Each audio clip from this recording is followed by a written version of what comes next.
Bem, galera, estamos aqui começando mais uma videoaula sobre o Jedi Framework, que é um mini framework para aplicações web que estou desenvolvendo com JSP, Servlets e algumas outras tecnologias, aproveitando ideias do Ruby on Rails e do Django.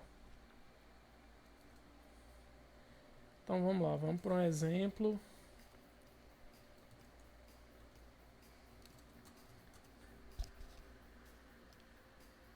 O Jedi Framework ele contém comando de criação de projetos, que é um comando administrativo, tanto para o Windows quanto para o Linux. Então, Jedi-version vai mostrar a versão do framework. Se eu digitar Jedi new livraria, por exemplo, não, livraria não, vamos colocar aqui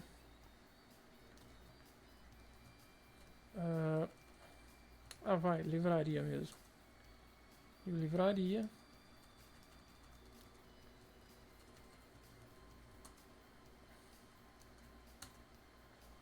Tá aqui. A estrutura da pasta foi criada do projeto. Web, que contém um projeto da aplicação web. Pages, para qualquer página que a pessoa quiser colocar. Static, tem CSS para as folhas de estilo. Mads, para as imagens. E JS para os arquivos JavaScript. WebInf é onde ficam informações sensíveis da aplicação web. Classes possui os .class ou os binários Java. Config possui uma pasta Database Properties, onde eu configuro a minha conexão com o banco de dados. Inflections, que é uma ideia do Rails, é um arquivo de propriedades contendo chaves e relacionadas a essas chaves o plural de uma palavra. Locales, arquivos de internacionalização. TB, onde fica o banco de dados da aplicação, banco de dados standalone ou embutido, tipo SQLite ou H2DB do Java. Aqui são as libs utilizadas, ou os jars, Java Archives.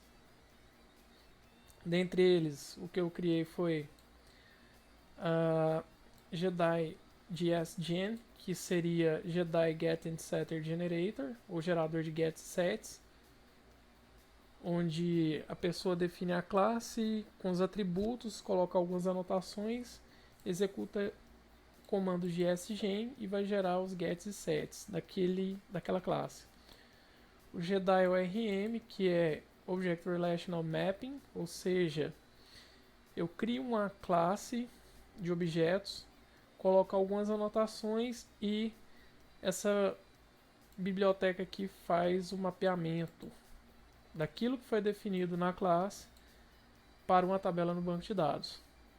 Jedi Serializers para serialização de arquivos. Jedi Template.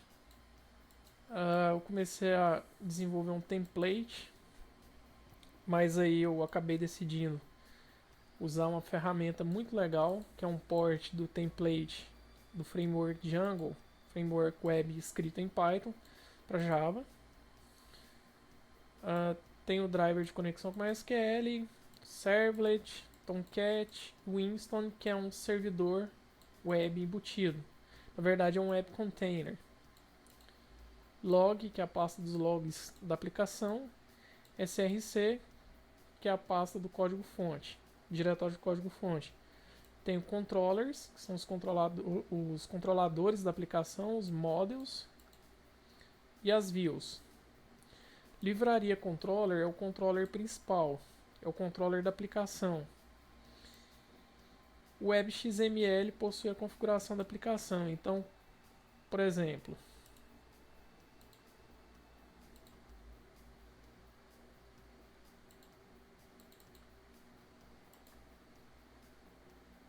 abrir o projeto. Tem um outro projeto pronto ali, que é para mostrar algumas características novas que eu adicionei.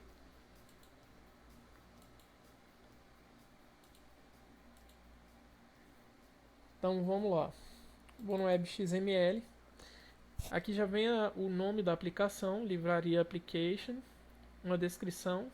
This is a simple web application, ou é uma simples aplicação web. O nome da servlet, que controla todo o fluxo de requisições para a aplicação, que é a livraria controller. Há um mapeamento de que toda URL seja gerenciada por livraria app.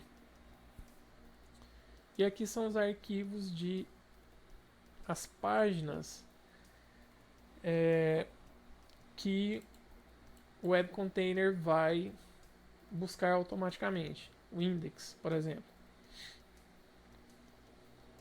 Então, vou abrir aqui src, código fonte, controllers, livraria controller.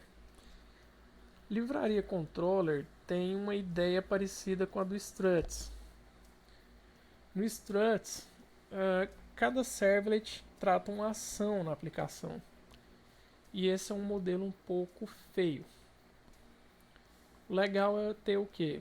Uma servlet que possui várias ações mapeadas em métodos e essa servlet possa tratar cada ação que o usuário queira desempenhar. No caso, eu chamo ela de controller, como alguns frameworks conhecidos fazem, como Rails, Django. No caso, Django é Vue. Então eu tenho aqui o método service da servlet, livraria controller é uma servlet. Ele vai pegar a URL da requisição e vai fazer um split, vai dividir ela através do barra. Eu vou pegar o nome do controlador, a ação e posteriormente eu vou mostrar uma evolução desse tratamento, onde eu vou pegar os parâmetros passados. Eu faço todo um tratamento aqui para pegar o nome do controlador, converter para o nome da classe que eu quero e via reflexão, passando o full qualified name da classe, eu obtenho uma instância dela. Depois, via reflexão, eu pego o método declarado, que é a action, e passo os parâmetros. Eu estou falando aqui que eu tenho uma array de class, onde os parâmetros do meu método são HTTP Servlet Request e HTTP Servlet Response.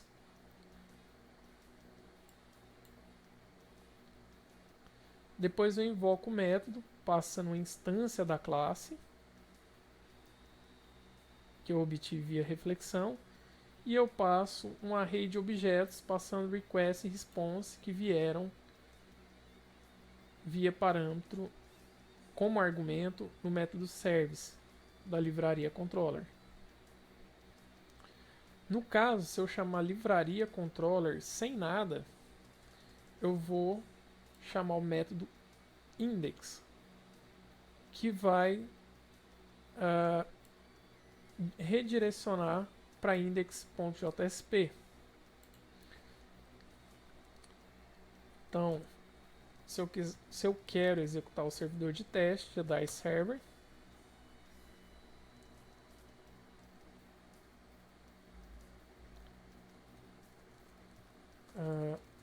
localhost 8080 livraria, e ele vai me trazer JDI Framework It Works.